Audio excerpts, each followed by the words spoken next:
Gimana kabarnya, A? Alhamdulillah sehat walafiat. Gimana Sultan kabarnya? Alhamdulillah saya juga. Alhamdulillah. Gimana Sultan? Ya, sebelumnya saya sama Dewa mau ngucapin dulu happy graduation buat Asyarif udah lulus dari Politeknik AK Bogor. Semoga ilmu yang didapat barokah, amin. Amin, Allahumma amin. Makasih banyak Dewa Sultan dan Selamat ya. kawan-kawan. Sama-sama, A. Oke. Eh, sibuk gak, A, sebenarnya hari ini? Kalau dibilang sibuk sebenarnya enggak. Ya lagi gabut-gabut, lagi menikmati kegabutan lah pokoknya. Ya. Biasalah pasca kampus. Oke, langsung aja ya, A. Boleh. Pertanyaan dari saya dulu. Kan udah lama nih di PBBY.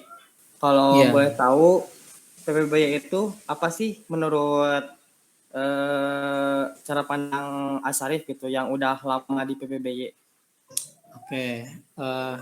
Jadi sebenarnya ada dua ya.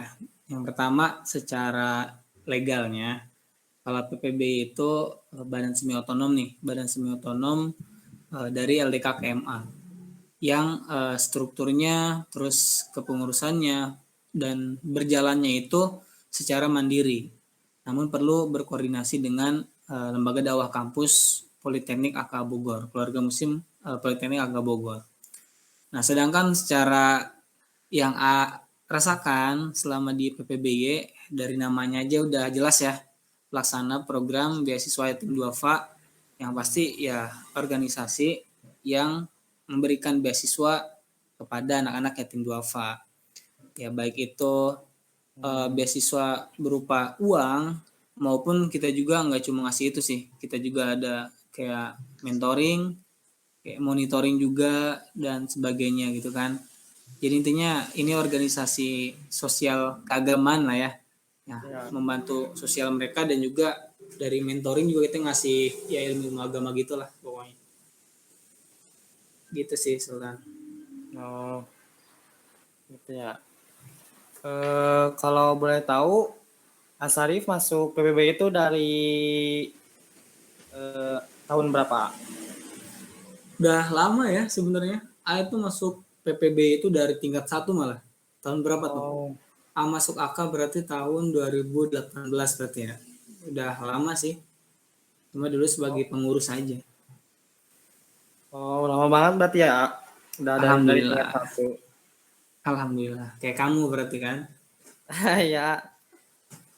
Mungkin lanjut dari saya. Ini ada mau nanya nih. Kan Boleh, di PPBY itu ada adik asuh, kakak asuh. Terus adik asuhnya itu merekrutnya gimana sih ya? Kok bisa ada 24 orang kalau nggak salah ya? Untuk rekrutmen adik asuh yang bertanggung jawab, kalau selama A di PPB ya, yang bertanggung jawab itu anak-anak pembinaan yang nantinya bakal dikoordinasikan sama kabinet gitu kan. Buat teknisnya itu sebenarnya kembali ke pengurus yang ada di periode tersebut, kembali ke kabinet di masing-masing periode tersebut mau digimanain cara rekrutmen adik asuhnya. Cuma kalau angkatan A dulu, yang pertama kita survei dulu ke survei dulu di internalnya, maksudnya kita tuh butuh nggak sih adik asuh atau nambah nggak sih, atau harus ngurangin adik asuh nggak sih. Nah kalau misalnya kita udah punya data itu, berapa yang harus tambah, berapa yang harus dikurang misalnya, nah baru kita survei ke masyarakatnya. Kalau A dulu tuh ke RT sama RW dulu sih, kita izin buat ngedata apakah di sini ada anak-anak yatim duafa atau enggak. Kalau ada kita minta rekomendasi kira-kira siapa nih yang bisa kita seleksi misalnya. Nah, di data baru deh kita ngadain seleksi. Kayak seleksi misalnya bacaan sholat, terus ngaji dan sebagainya. Intinya sebenarnya kembali ke periodenya masing-masing, mau kayak gimana cara perekrutmennya. Cuma waktu zaman A seperti itu, kita ngedata, kita seleksi. Jadi gitu. Sama seleksi data ya, kayak data keluarganya misalnya dia anak keberapa, kondisi keluarganya kayak gimana, kebutuhan atau pengeluaran yang dihasilkan, pengeluaran yang harus dikeluarkan oleh keluarganya berapa, terus penghasilannya per bulan atau per hari berapa. Jadi kita intinya komprehensif lah, kita menyeluruh gitu pemeriksaannya, seleksinya. Oh, gitu ya, A. Oke, oke, oke. Oke, dari saya lagi. Ya, enggak. Saya kepo nih, kenapa sih Syarif lebih milih masuk ke PPB gitu dulu waktu di AK? Kenapa nggak UKM atau organisasi lain? Kalau dari itu sebenarnya aku udah niat dari lulus SMA sih ya. Intinya waktu lulus, aku udah niat pengen masuk organisasi kampus yang menunjang ke akademik AA sama ke agama AA ya.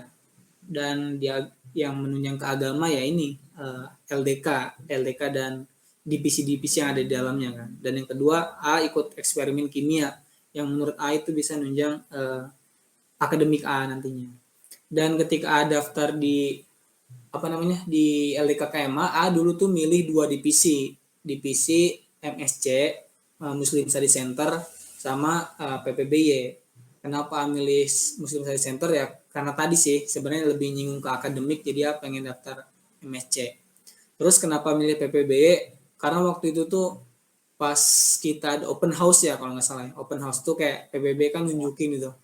Apa sih PPB itu, kegiatannya ngapain, terus intinya ngapain aja lah di PPB. Dan waktu itu tertarik, kayaknya seru nih ngurusin adik-adik gitu kan. Oh, gitu ya, A. Kalau boleh tahu, A, kalau sumber dana PPBY itu dari mana sih? Terkait sumber dana PPBY itu dia ada 3 bagian yang bertanggung jawab untuk keuangan PPBY ya. Itu yang pertama itu ada bendahara donatur, yang kedua ada bendahara kegiatan, yang ketiga ada dana usaha atau danus. Nah, ketiga ini tuh memiliki fungsi yang beda-beda. Cuma untuk yang menunjang uang beasiswa adik asuh itu ada 2 bagian, danus dan bendahara donatur. Untuk danus, tapi biasanya di akhir keperodian mereka baru bagi hasil mana yang harus ke turunan, mana yang harus ke bendahara, mana yang harus ke adik asuh. Biasanya kalau danus di akhir. Sedangkan bendahara donatur itu dia itu biasanya dia itu ada yang namanya donatur tetap, ada yang namanya donatur biasa gitu kan. Biasanya kita bukan minta sih, biasanya kita menawarkan ke mahasiswa, terus kita menawarkan ke dosen atau ke alumni. Itu untuk tanggung jawab si bendahara donatur. Untuk mengumpulkan uang donasi tentunya ya. Yang jelas-jelas kalau ini itu untuk kebutuhan adik asuh. Atau misalnya kita nge-share tiap malam, kalau angkatan ASI waktu itu tiap hari Jumat ya. Tiap hari Jumat kita nge-share jarkoman untuk mengajak orang-orang itu berdonasi.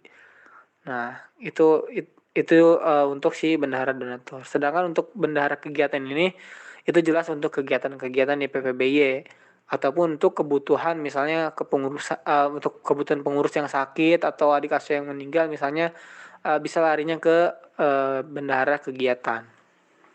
Itu untuk sumber dana PPBY ya. Oh ya, A. Gimana kalau ada adik asuh yang kecelakaan, itu ditanggung PPBY atau enggak? Kalau untuk adik asuh kecelakaan itu tanggung jawab PPBY atau enggak? Sebenarnya kalau dibilang tanggung jawab PPBY atau enggak, itu tanggung jawab PPBY, tapi mungkin tidak sepenuhnya. Dari segi apa? Dari segi sosialnya tentu kita perlu menanyakan kabar kan. Kita kan diwajibkan untuk menanyakan kabar adik asuh kan. Namanya juga kita ngurusin anak-anak yatim duafa. Jadi kita harus tahu kabarnya gimana dan sebagainya. Itu secara simpatik kita punya tanggung jawab di situ. Dan secara finansial itu kembali lagi ke kebijakan yang dibuat oleh kabinet atau pengurus PPB pada saat itu. Nah, jadi di PPB kan itu ada yang namanya kebijakan keuangan yang ditanggung-jawabi oleh bendahara donatur, tapi kebijakan itu bisa dibuat oleh seluruh kabinet. Ya, di situ tergantung nih isinya, misalnya, biaya rumah sakit 100%. Nah, berarti, kalau misalnya ada adik asuh yang sakit kan, kita bertanggung jawab di situ kan. Artinya PPBY membiayai seluruhnya kan. Karena di kebijakannya memang dikatakan biaya rumah sakit adik asuh 100%. Kayak gitu. Jadi, kalau secara finansial itu kembali lagi ke kebijakan keuangan yang dibuat oleh kabinet atau pengurus pada saat itu. Sedangkan untuk secara simpatik atau empatiknya itu kewajiban PPBY untuk mengetahui kabar dari adik asuh. Kayak gitu. Oh, gitu ya, A. Oke, oke, oke. Kan Asyarif udah jadi alumni nih. Ada nggak sih, A, ilmu atau budaya yang dari PPB itu kepake gitu atau berguna banget pas udah jadi alumni? Setelah 3 tahun lah ya, 3 tahun bergabung dengan PPBY, tentu banyak. Secara hati jadi terlatih untuk bersimpati dengan suatu keadaan yang kurang. Maksudnya ya keadaan kayak kekurangan finansial dan sebagainya lebih aware. Kita lebih kita lebih simpatik gitu. Yang mungkin yang sebelumnya kita biasa-biasa aja karena mungkin dari keluarga yang cukup. Sekarang setelah gabung PPB yang rasakan kita lebih ternyata dunia kehidupan itu seperti ini loh, nggak semuanya bisa, nggak semuanya mampu, dan benar-benar ada yang nggak mampu banget gitu. Di situ jadi simpatik kita. Dan secara relasi tentu ya banyak banyak relasi di sini, ketemu alumni, ketemu teman-teman yang sebagainya, terus mungkin kerjasama dengan komunitas juga. Itu juga yang rasakan setelah gabung PBBY. Kayak misalnya dapat tawaran kerja dari alumni dan sebagainya, alhamdulillahnya di situ. Dan yang ketiga mungkin karena kita biasa sibuk ya di PPBY, acaranya sibuk, banyak, seru-seru. Dan di situ mungkin kita terlatih buat nggak gabut gitu kan. Jadi dalam keseharian kita terlatih buat apa nih yang harus kita lakukan hari ini, ngapain aja dan sebagainya. Nah, di situ kita dalam kehidupan sehari-hari pun berpengaruh gitu. Yang biasa sibuk tiba-tiba gabut kayaknya gak nyaman gitu kan. Makanya di situ ya kita bisa ke inilah ibarat kata, karena suatu kebiasaan yang biasa kita lakukan sibuk tiba-tiba gabut, akhirnya kita mencari-cari cara agar tidak gabut gitu sih. Kalau dari keseharian ya. Dan mungkin banyak lagi yang rasakan ya setelah jadi alumni yang tidak bisa sampaikan di sini mungkin. Entah itu karena terlalu banyak atau perlu dipikirin lagi sih sebenarnya. Karena banyak yang rasakan sih setelah jadi alumni. Jadi gitu dari ayah. Oh ya, A. Oke, oke, oke. Ada gak, A, kesan pesan buat PPBY selanjutnya? Untuk kesan dan pesan banyak sebenarnya ya kesan dan pesan dari AA. Untuk kesan, wah luar biasa banget bisa gabung menjadi bagian dari keluarga besar pelaksanaan program beasiswa Yatim Duafa, dan juga alhamdulillah banyak berperan di sini, banyak ambil peran dan ketemu banyak teman-teman yang luar biasa ya. Masalah hati artinya niat mereka dalam membantu orang lain tuh masya Allah, bertemu dengan orang-orang tersebut di sini di PPBY. Dan juga kesannya itu ya karena dari keluarga yang normal, maksudnya tidak terlalu kekurangan, artinya pas-pasan gitu ya. Dan di PBBY ini baru pertama kali dihadapkan dan merasakan bahwasanya kehidupan tuh seperti ini loh. Banyak saudara-saudara kita di luar sana yang kurang mampu secara finansial atau secara akademik dan sebagainya. Nah, di situ dihadapkan dan dituntut untuk bisa menjadi solusi bagi keadaan sosial yang seperti itu.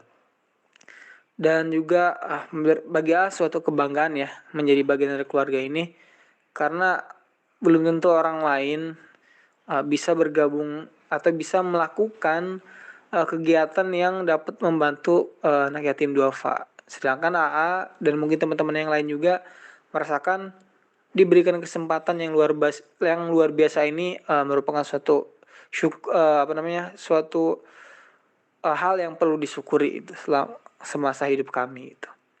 Dan untuk pesannya ya, ini yang pengen tanemin nih ke teman-teman semuanya, diusahakan setiap proses, setiap kegiatan yang ada di PPB ini dirasakan oleh semua pengurus, dirasakan oleh semua pihak yang terlibat dengan PPBY. Jangan sampai cuma orang-orang tertentu, misalnya cuma kabinet doang atau orang-orang yang aktif di PPBY yang merasakan nikmatnya berjuang di PPBY. Nah, pengennya semua aspek yang terlibat merasakan perjuangan ini gitu. Mau itu ketua, mau itu kabinet, mau itu misalnya kepala divisi dan sebagainya, semua aspek yang terlibat, semua pengurus diajakin. Yang penting kita ngajak secara maksimal, mengajak untuk merasakan bahwasanya perjuangan ini sungguh nikmat gitu. Terus yang kedua, pesan yang kedua, untuk masalah hati mungkin kalian udah paham lah ya, merasakan bahwasanya emang di PBB ini kita bermain hati. Bermain hati artinya ya di sini siapa sih yang gak ikhlas buat ngebantuin adik asuh, ya gak sih?